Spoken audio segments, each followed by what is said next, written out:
August 2025. Sahel region, northern Burkina Faso. The sand burns hotter than asphalt. The sky, pale and merciless, hangs like a curse. In the distance, a boy drags a jerry can across cracked clay. His footsteps trace a country's most precious currency, water, but there is none, just heat, dust, and silence. Then came the order, bury it. Millions of gallons. Not oil, not gold, salt water purified, treated, and injected deep beneath the dunes, gone, hidden on purpose. To the outside world, it looked insane. To the thirsty, it looked cruel. But to Ibrahim Traoré, president of a landlocked nation choking on drought, it was something else entirely. It was war, because in Burkina Faso, rain is not seasonal, it's political. Less than 600 millimeters a year, no ocean, no glacial source, no sympathy from the sky, and every well becomes a front line, villagers against villagers, corporations against farmers, soldiers against despair. One spill can kill a harvest. One dry month can starve a region. So why hide water when the country bleeds for it? That's what baffled international observers.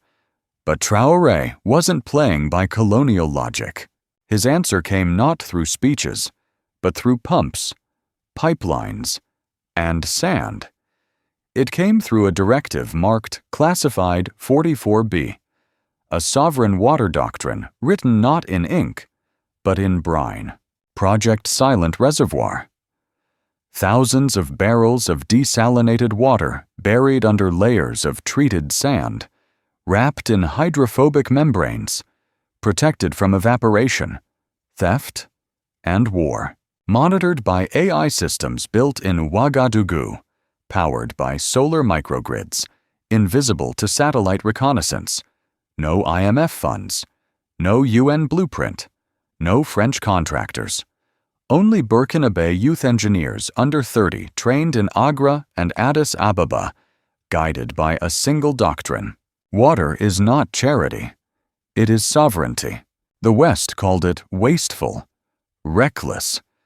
But Traoré called it preparation. He saw what the world ignored. Water will soon cost more than oil. Rivers will spark wars. Crops will collapse. And the nations that buried water, not money, will be the ones that rise. Still, questions remain. Is it accessible? Who controls the valves? Can a country facing famine afford to hide its lifeline? And more urgently, what happens when the thirsty realize salvation is buried just beneath their feet? You don't see the crisis at first glance, but you feel it. The taps cough. Wells run dry. In the north, villagers dig with bare hands for hours just to find a muddy sip. In the south, cattle collapse along dried riverbeds, bones jutting through their hides. On the outskirts of Ouagadougou, mothers boil rainwater scraped from corrugated roofs if it rains at all. And still, the mercury rises. In 2025, Burkina Faso recorded less than 740 millimeters of rain, its lowest in a decade. Some provinces like Ouaddalan and Tapoa barely scraped 500 millimeters, far below survival thresholds. Crops failed. Pastures turned to ash. Calorie prices spiked. This isn't just drought. It's slow collapse. And it's getting faster. Decades of climate stress, desertification, and chaotic rainfall have pushed this landlocked nation to the edge. The United Nations calls the Sahel one of the world's most climate-vulnerable regions. But for Burkina Faso farmers, that's not a headline. It's breakfast. No water means no food. No food means no future. Entire communities are vanishing. Between 2018 and 2024, more than 1.6 million people were displaced, some by violence, but many by thirst. In the dry corridor between Kaya, Fadan Gurma, and Gurma, entire villages have emptied. Their fields have withered. Their children have stopped going to school to fetch water 20 kilometers away, and the urban centers aren't spared. Ouagadougou's water treatment plants, dependent on surface runoff, operate at 30% below demand. The capital's population has nearly doubled in 15 years, but its water infrastructure hasn't kept pace. The result: drowning, unrest, black markets. Burkina Faso, once self-sufficient in food staples, now relies on grain imports from Ghana, Benin, and beyond. A geopolitical weakness Traoré has repeatedly warned about. If the rains continue to fail, the country risks becoming a permanent humanitarian zone ruled by aid trucks and foreign contracts. That's the nightmare Traoré saw. And that's why the water was buried. Because he knew the math. If Burkina Faso stays dependent on rainfall, it dies. Not in one day, but in waves. First crops, then livestock, then people, then hope. He called it openly the silent genocide of climate neglect.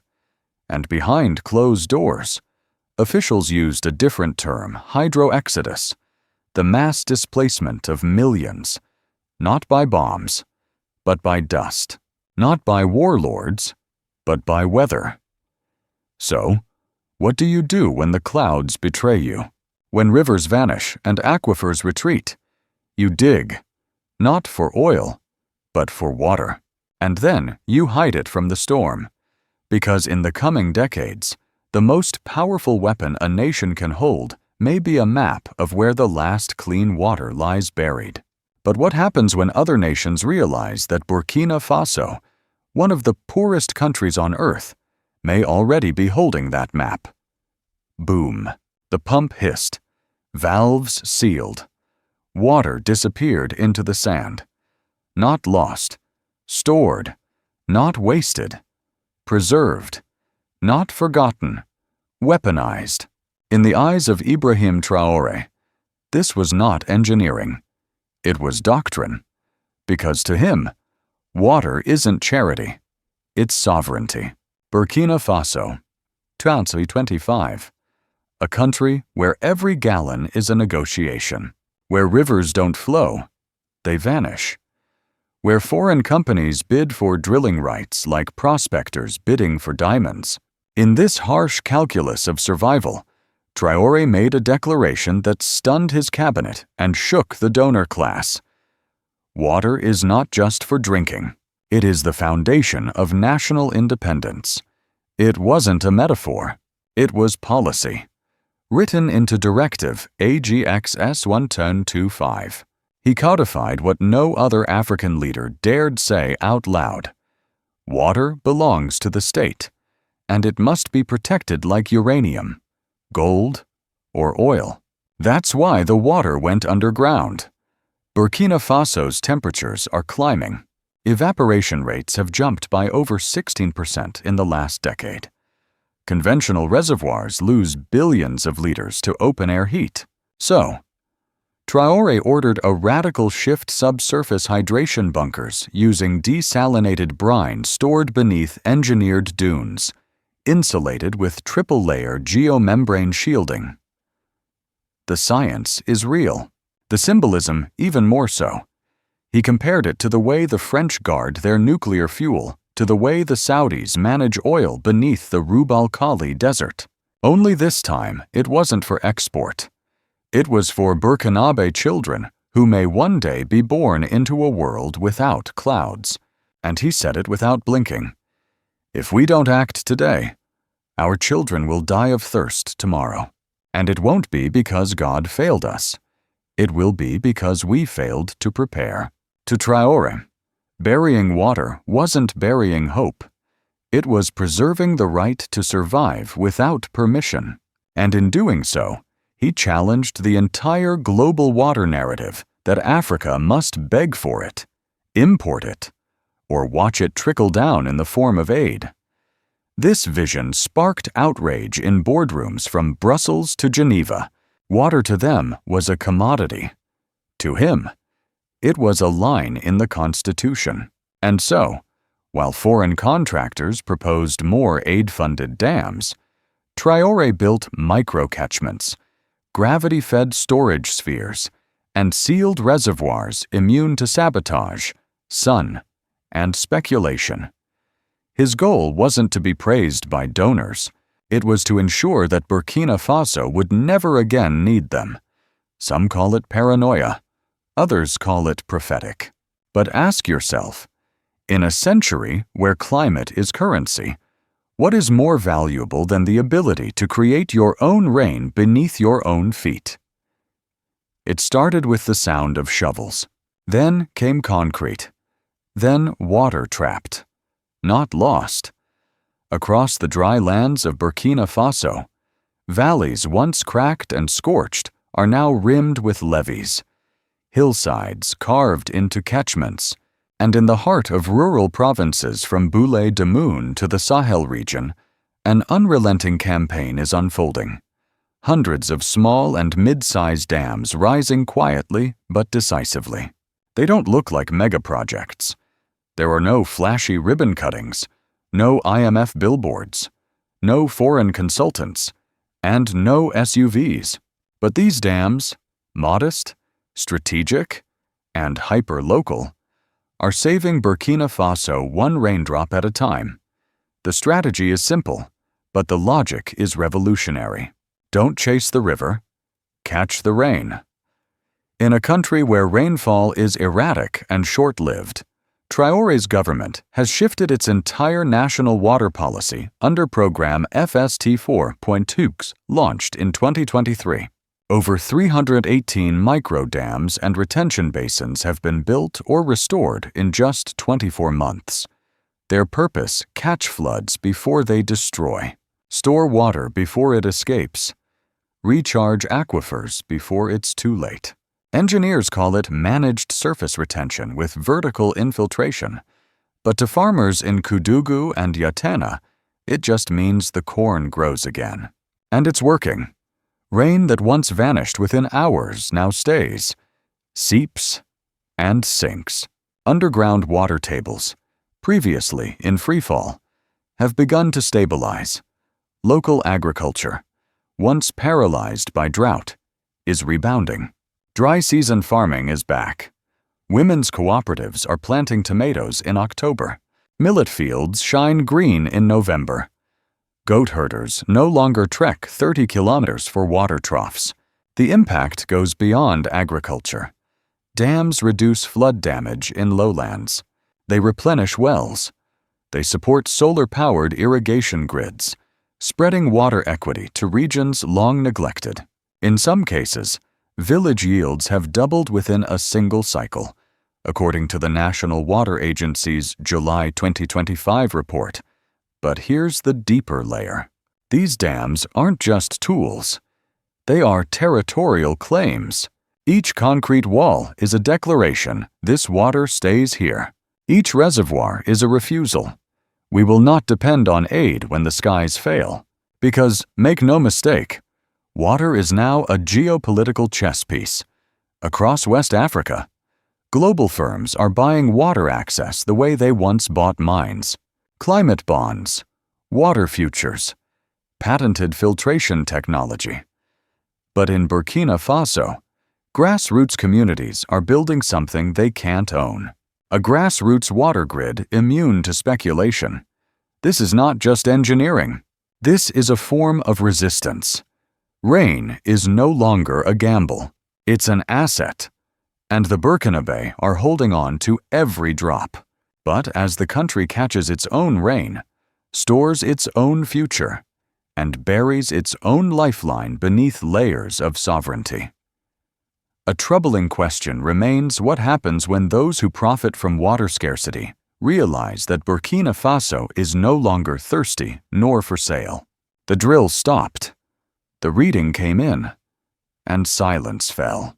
Beneath the sandstone of Burkina Faso's ancient crust, deeper than any river, older than any map, lay a secret reservoir not of oil, not of gas, but of something far rarer in this parched nation: fossil water formed 10,000 to 40,000 years ago, locked underground since the last ice age, untouched, unsullied, unrenewable. In 2024, government geologists confirmed what had long been whispered in mining corridors and village legends. Vast non-renewable aquifers sit buried beneath the northern plateau, stretching from Dori to the fringes of Djibo. Trapped between impermeable rock layers, these ancient waters are immune to drought, but also to replenishment. They are a finite inheritance. If you drink it all, it never comes back. That's how President Ibrahim Traoré put it. Then he added, "Don't spend your ancestors' fortune without leaving a single coin for your children." The message wasn't poetic. It was strategic. In a region where rainfall is fickle and seasonal rivers dry within days, fossil water might seem like a miracle. But for Traoré, it was a warning disguised as a gift. Yes, this water could save lives, but if abused, it could end futures. That's why his administration imposed strict controls under Decree 2304B, capping extraction volumes and linking any deep aquifer access to long-term sustainability offset clauses. Villages tapping fossil reserves are required to concurrently develop surface catchment systems or solar desalination projects, ensuring every drop extracted is matched by investment in replenishment or technology. It's a balancing act. Life today versus life tomorrow. Emergency use versus generational equity. Traoré's vision goes further.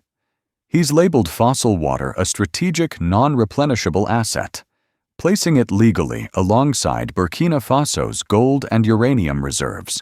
Unauthorized drilling now carries the same penalty as illegal mining: seizure of equipment, criminal prosecution, and full reparations. Critics say it's overregulation, but supporters call it environmental statesmanship.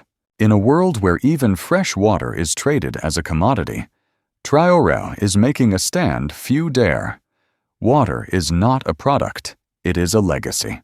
Still, the temptations remain. Droughts will intensify. Donors may dangle infrastructure in exchange for access. And as neighboring nations begin to tap their own ancient reserves, pressure will mount. Why not pump more? Why not sell some? Why wait for tomorrow when today is on fire? But that's the moral test of fossil water. Will Burkina Faso defend what cannot be replaced, or follow the path of nations that sold their future by the barrel? Steel doors slammed open, pumps ignited, and ocean water began its 800-meter journey inland. Not fiction, not theory. Burkina Faso, one of the most landlocked nations on Earth, was now drawing water from the sea. In April 2025, President Ibrahim Traoré did the unthinkable. He signed 2 parallel treaties with Guinea and Côte d'Ivoire, granting Burkina Faso permanent access to the Atlantic, not for trade, but for water. Under the terms of the agreement, pipelines from Bouquet, Guinea, and San Pedro, Ivory Coast, will channel raw seawater into newly built desalination corridors stretching eastward like arteries across the Sahel. The first of these projects, Corridor Blue, has already broken ground. Located just outside Banfora near the Ivorian border, it hosts Burkina Faso's first high-pressure reverse osmosis plant capable of transforming 100,000 gallons of seawater per day into drinkable mineral-balanced freshwater.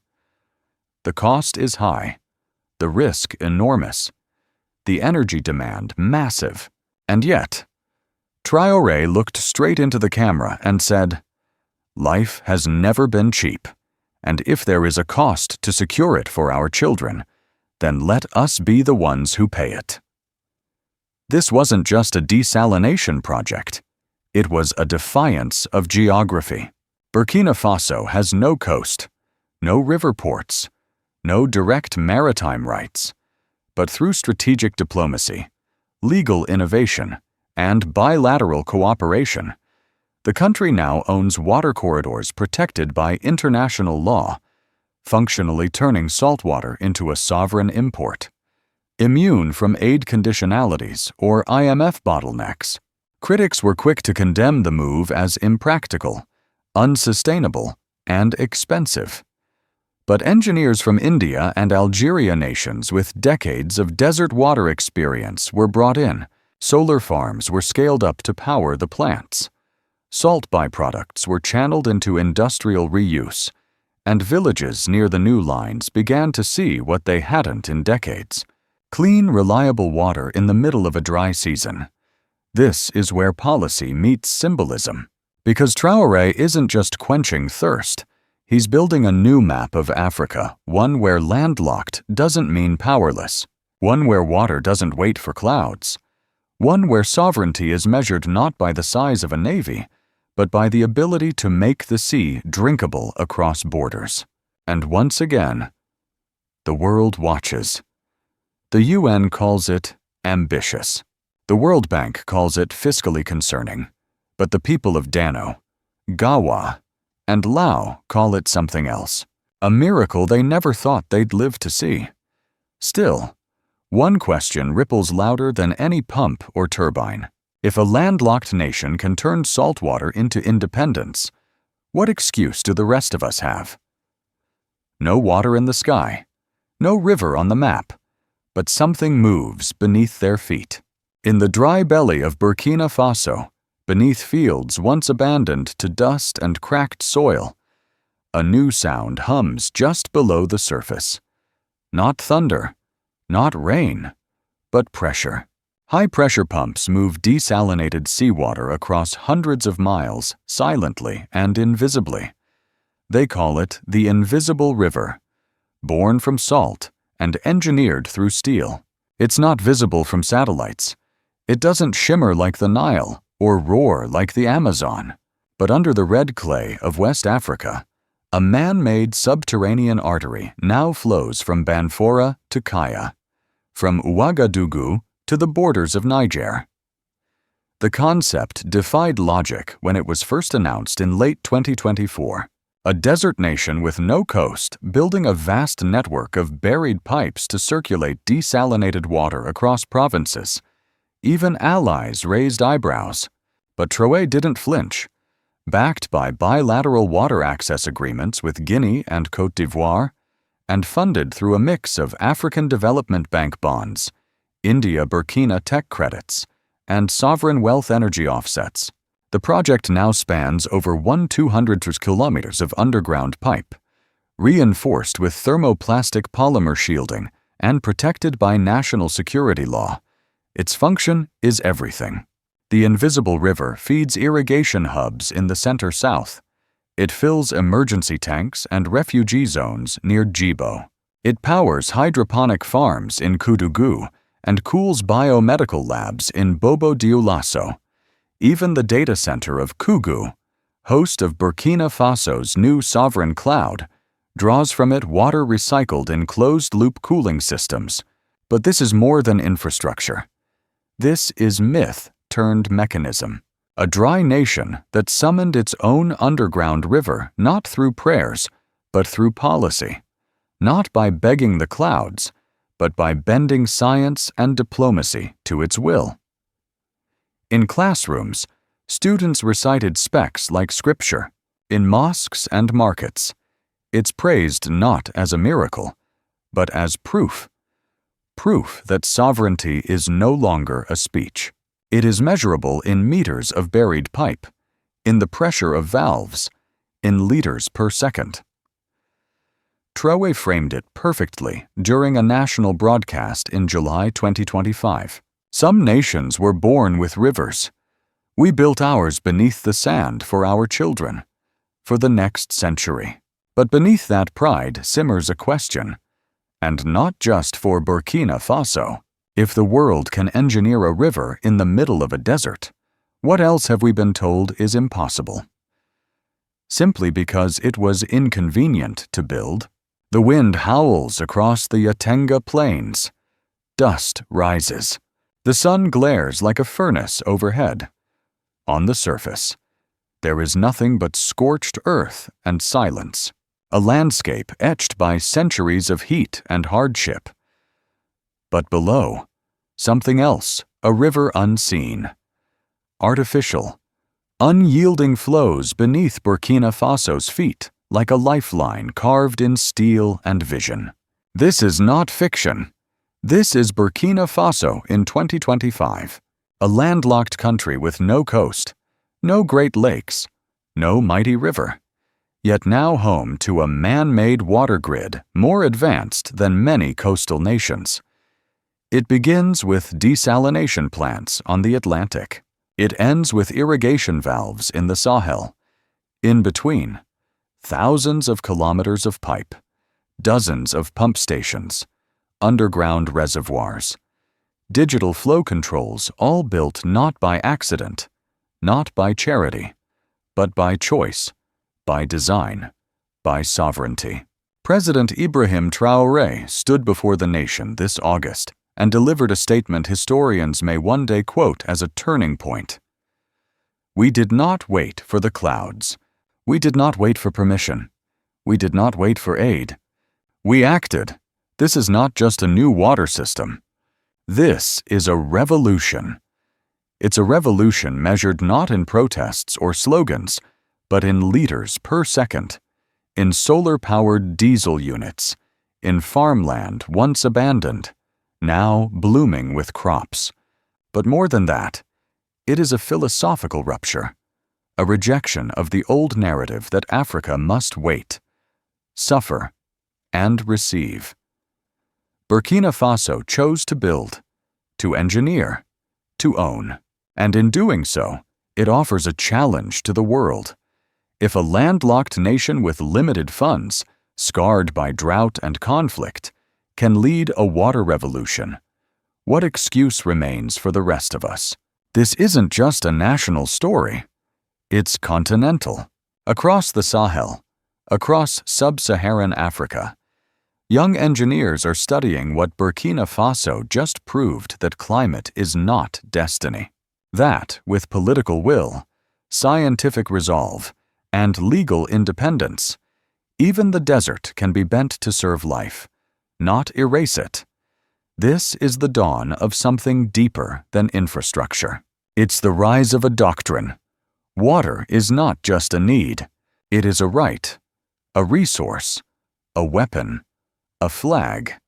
And so, in the face of climate collapse, Burkina Faso made a decision few imagined possible to bury its water underground. And with it, the fear of dependence. It is not a miracle. It is not luck. It is courage engineered into policy. So now, as the rest of the world stares at rising temperatures and dwindling rainfall, one question echoes louder than any storm. If they can do it, what's stopping us?